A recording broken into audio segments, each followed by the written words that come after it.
வாழ்க வளமுடன். வாழ்க வையகம், வாழ்க வையகம், வாழ்க வளமுடன். உயிர் வளமும் மனவளமும் என்ற தலைப்பின் கீழ் கர்மாக்களை பற்றிய கேள்வி பதில்களை பார்க்கலாம். பகுதி 3.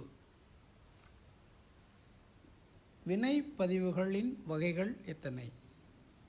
சஞ்சீத கர்மம், பிராரப்த கர்மம், ஆகாமிய கர்மம். சஞ்சீத கர்மம் என்பது பல பிறவிகளின் தொடர்பாக வித்தில் பதிவாகி தனக்கும் தனக்கு பிறர்க்கும் குழந்தைகளுக்கும் அறிவு ஒழுக்க தரங்களாக சூக்குமமாக வித்தில் பதிந்து தொடரும் வினைப்பதிவுகள் ஆகும். இது கருவமைப்பு பதிவுகள் என்கிறோம்.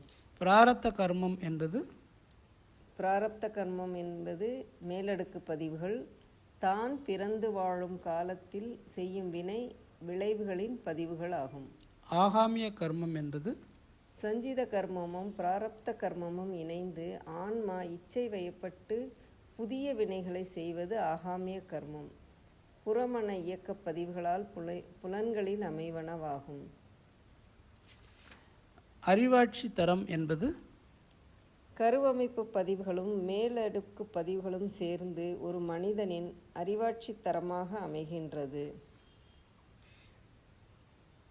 உயிர் என்பதின் படர்க்கை ஆற்றலாகிய மனம் எத்தனை படிநிலைகளில் இயங்குகிறது?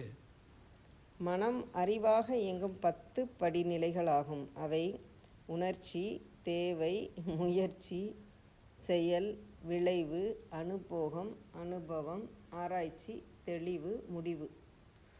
உணர்ச்சி என்பது உடலில் எங்கேனும் ஜீவகாந்த செறிவின் ஏற்றத்தாழ்வு காரணமாக அணு அடுக்கு சீர்குலைந்தால் அந்த இடத்தில் ஜீவகாந்த ஆற்றல் மின்சக்தியாக மாறி தன்மாற்றம் பெற்று சிதறுகிறது. இதை மனம் பொருந்தாத உணர்வாக துன்பமாக உணர்கிறது. உயிரின் மையத்தில் இயங்கும் அறிவு மனம் என்ற நிலைக்கு வரும் முதல் படியே உணர்ச்சி ஆகும். மனதினுடைய 10 படிகளில் 2வது படியான தேவை என்பது துன்பத்தை உணர்ந்துவிட்டால் அதிலிருந்து விடுதலை பெற வேண்டும். அதற்கு பிறர் உதவியோ இடமோ மாற்றமோ தேவை. அவர்களை கொண்டு அதை சீர் செய்து கொள்ளலாம்.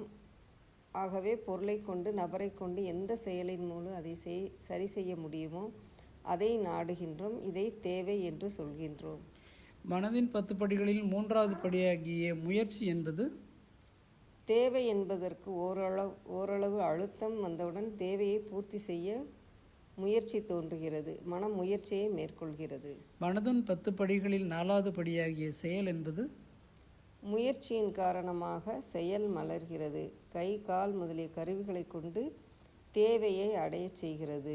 மனதுக்கும் உடலுக்கும் ஒத்துழைப்பு ஏற்பட்டு உடல் உறுப்புகள் அதற்கேற்றவாறு இயங்குவது செயலாகும்.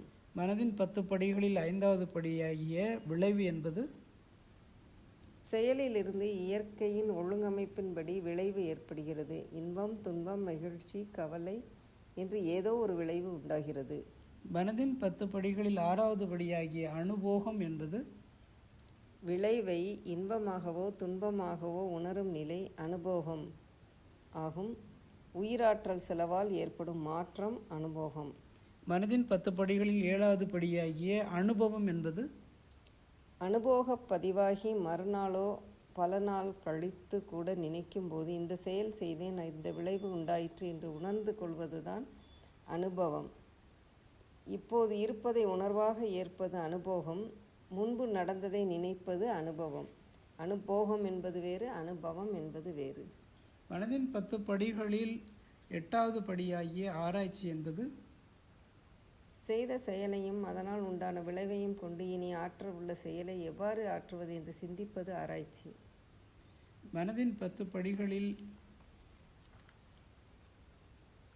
9வது படிவாகிய தெளிவு என்பது ஆராய்ச்சியிலிருந்து பொருட்களோடு தொடர்பு கொள்வதில் கையாள வேண்டிய முறை, அதாவது முன்பு கண்ட அனுபவம், தற்கால சூழ்நிலை, எதிர்கால விளைவுகள் இவற்றை கணித்து ஆராயும் போது தெளிவு உண்டாகிறது.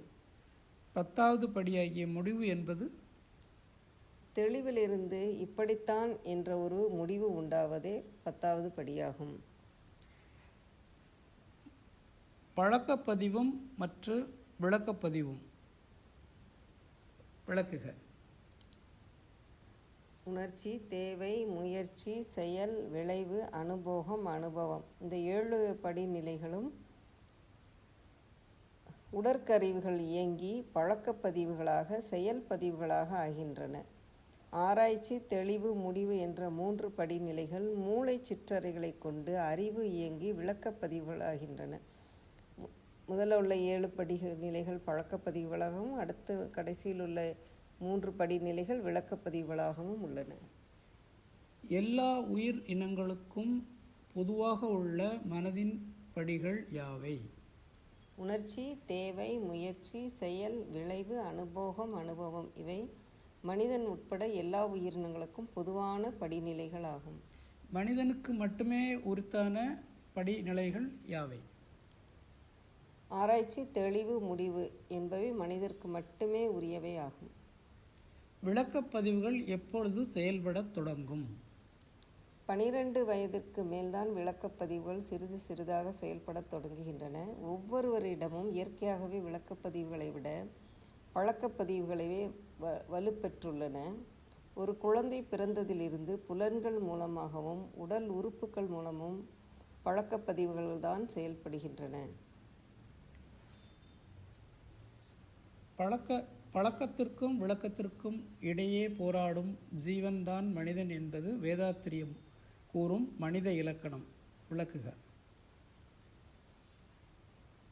புலன்களோ உடல் உறுப்புகளோ இயங்கும் போது அவற்றில் அடங்கிய சிற்றறைகள் மூலம் சீவகாந்த ஆற்றல் ஓடி ஒரு வழித்தடம் அமைகிறது.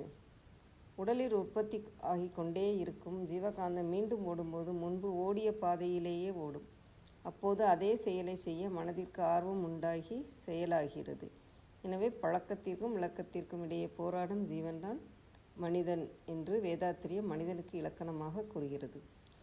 உடல் சிற்றறைகளின் இயக்கத்திற்கு ஏற்ப மூளை சிற்றறைகளின் ஆற்றல் அதிகரித்தால்தான் உடல் சிற்றறைகளின் இயக்கங்களை கட்டுப்படுத்த முடியும். அவ்வாறு கட்டுப்படுத்துவதற்கு ஏற்பட்ட திட்டமிட்ட பயிற்சி என்பது தவம் எனப்படுகிறது. தவத்தின் மூலம் இறை உணர்வும் அறநெறியும் வாழ்வில் செயலாகும் போதுதான் விளக்கத்தின் வழியே பழக்கத்தை கொண்டு வந்து ஓய்வு பெற முடியும். வாழ்க வளமுடன். நன்றி. வாழ்க வளமுடன். மீண்டும் அடுத்த பதிவில் சந்திக்கிறேன்.